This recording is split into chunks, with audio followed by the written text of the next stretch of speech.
والزمالك كسب الدوري ده هو مليون في المية بتاع الجمهور. انا من ايام الصور اللي كنت بشوفها في دوريات 2009 و2010 انا ما شفتش جمهور ودخلات كده.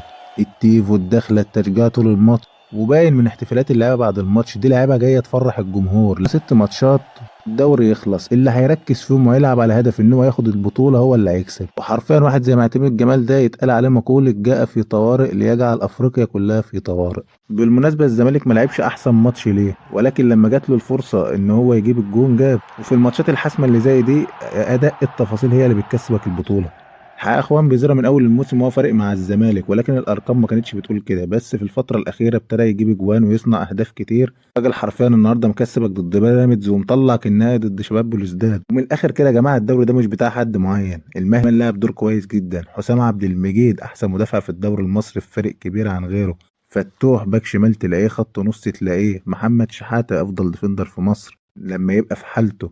عندك خوان بزيرة فارق، عدي الدباغ لو انت مش اخد بالك هو هداف الزمالك في الدوري. ناصر منسي بقاله 3 ماتشات غايب، ولكنه ما زال اكتر لاعب خطر على المدافعين، واللعيبه بتاخد بالها منه. وانه وصل اكبر بالنسبه للزمالك انه هيلاعب انبي الماتش الجاي.